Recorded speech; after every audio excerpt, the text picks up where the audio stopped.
before they leave, they destroy you. But why would someone do that? Isn't it enough what they have done already? And now, when they leave, they have to destroy. I want to talk about why they do this.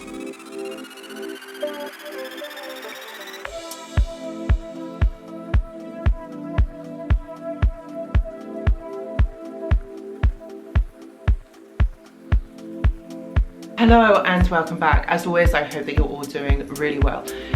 So in this video, we're going to be talking about why the narcissist has to completely destroy you in every aspect. I'm talking in every aspect, emotionally, psychologically, and spiritually before they leave. It's like, haven't you done enough already?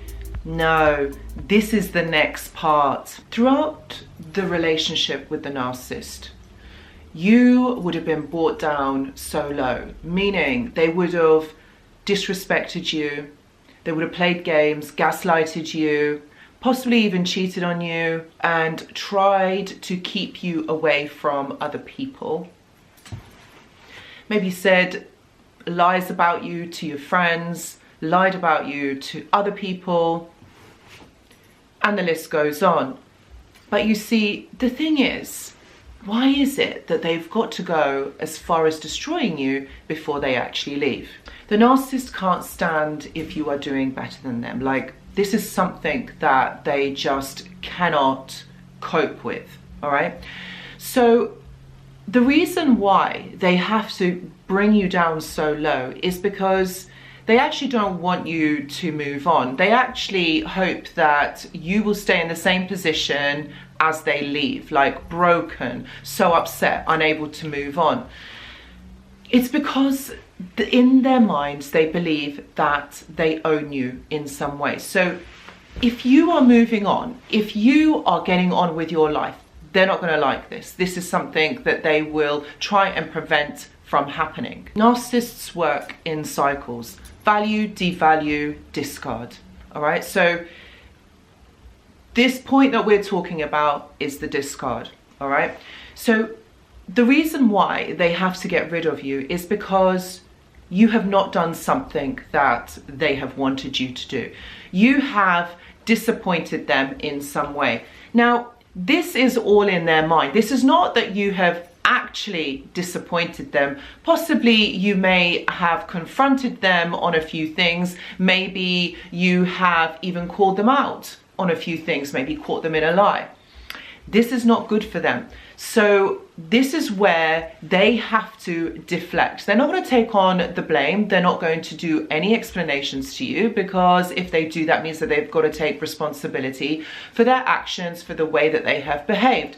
So the best scenario for them is to flee, is to just go and offer no explanation whatsoever. But when they leave, you've got to remember they're going to come back. So this isn't actually the end.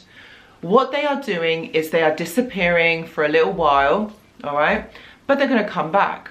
But in that time, they have to destroy you. And what they're doing is they are deflecting. They're putting the blame back onto you. So there's this big exit. They create this commotion, this chaos, and then they leave. Because if they do that, they don't have to take responsibility. They cause this deflection, which means that they don't have to offer any explanation to you. Meanwhile, you are so distraught because of the actions of this person. This is the perfect scenario for them. They don't offer any explanation, and they don't have to, because it turns all of the limelight off of them and onto you. And this is called reframing. The reason why they do this is because they then can put the blame on you. They reframe the whole situation, and then they'll say things like, well, it's because of this. Maybe it's because of that. You're only acting like this because of this. And then they don't have to take the blame. They put it all back onto you. And this is the best tactic. Like, this is the oldest trick in the book in psychology, okay? When you don't take on the blame and you just deflect everything, you put the blame onto somebody else. This works for them like a treat. Because of the shame that they feel, they don't feel guilt. Because of the shame that they feel, they run off, they just go. And they believe if they stay silent for a period of time, you will forget about it. Like, really, you know, you're just going to forget about it. Because for them is just all make-believe. They just create these illusions, they create these lies that they think that you are going to believe. You see, they live in a lie. Their whole life is an illusion. They believe that their lies are truth, and they try and get you to believe that. If someone brings you down so low, so like for example, throughout the whole entire relationship, you would have been gaslighted, manipulated, and lied to. When you are being lied to, you don't really understand or know in that moment what the truth is and what the lie is, which is where they live in. They live in this kind of continuum, like there's fantasy and then there's the truth, there's the lie and then there's the truth, and they are kind of somewhere here, like a little touch of reality, but mostly living in the lie. You see, if you knew, if they let you know how bad it actually is, or how bad or how awful their reality actually is, you would run a mile, which is why they create this illusion, why they live in this fantasy world of lies.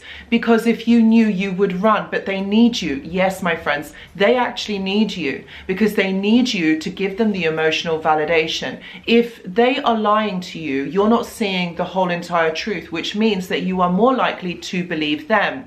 And if you're more likely to see them, then you're not going to leave, which is what this is all about. It could be that maybe you have triggered something in them and they need to deflect, they need to hide from this, which is why they then punish you and hope that you will feel so bad, and this is why they need to destroy before they leave. This is the biggest tactic. Like, this is the worst. Not only do they destroy you, they go silent treatment on you. They offer no explanation, no closure, no understanding to what has happened. Again, this is deflection, because they don't have to take on the responsibility. They don't have to offer you an explanation, a solution, or anything that has happened. And meanwhile, they will come back because they believe that you are so destroyed, you are so upset without them. They think that you are waiting for them. They think that they can pick up where they have left off. Again, this just shows the emotional immaturity of this person. It's not something that actually is ever validated, all right? It's never called into question. But what you must realize is that this person is offering nothing to you. It is all about serving them and getting their needs met. And their needs are all about emotions, okay? They need to know where you are. They will watch you. In this time, they will watch you. They will want to know what you are doing. And you see, you have to be smart enough. Like, you have to know that this person is never going to give you the answers or the things that you are looking for. This person will destroy you only for their own gains. And the reason why they have to do that is because they're going to use your triggers against you. They're going to use your weaknesses against you. Because again, this whole situation is controlled, all right? It's controlled because it's manipulated so that you see only what they want you to see. This is wrong, okay? This is wrong on so many fronts. You have to not believe what they are saying, because this again is deflection. It's all a bunch of lies. And so they're doing this because so that you don't see the truth. You are made to believe that you are the one to blame. So it causes you to think that maybe you need to somehow fix this situation. Meanwhile, you are so upset because you're thinking, I need to fix this. I need to make sure that this person is okay. Again, they've put everything, the guilt and the blame onto you, because they know that you are someone who is like that, someone who wants to make this okay. So what they're doing is they're using your kindness and your compassion against you and making you do all the work. Guys, you must see through this. They are doing this because they don't have to offer any explanation to you. They don't have to be accountable for their behavior. And that is the only reason why they do this. And then they come back. They will come back. They will then pursue you. They will want to then know where you are at, because they know that when they have left you, they have destroyed you and you're feeling bad. And they're thinking, when I come back, it's okay. It's going to be easier for me to come back. I don't have to put in so much work. But this is the thing, when they do come back, that is when you need to understand that They are not going to offer you an explanation. They're not going to want to work things out. They're going to want to get more supply from you, get what they can from you, and then leave again. That is them all over. This is what they do. Remember, it works in that cycle like I mentioned earlier. Value, devalue, discard. When they come back, they're going to value you. They're going to make you feel on top of the world. They're going to make you feel good. Then once they get their feet under the table, they will then devalue you. And you will feel like, you know, that you are awful again. They're going to put the blame onto you again. And then they're going to discard. And that is how these relationships work. You've got to understand that this is the cycle, because these relationships are not built to last. This isn't going to last forever, although they have told you that it will, but it's not going to last forever. They do this because they have this insatiable need, okay, for emotional validation, something that they didn't get as children, something that they didn't get, they are looking for in every single person, not just you, but with everybody. So guys, I really hope that this video helps. I really do. They do destroy you before they leave, but they will come back and try and get you back and try and make this all right, only because they want the validation from you. If you are someone who is facing this at the moment, please know that I do offer one-to-one consultations. Please see the description box below. I also offer a mentorship program. Again, see the description box below because it's starting very soon. And also the journal club. If you would like to join the journal club, please see the description box below.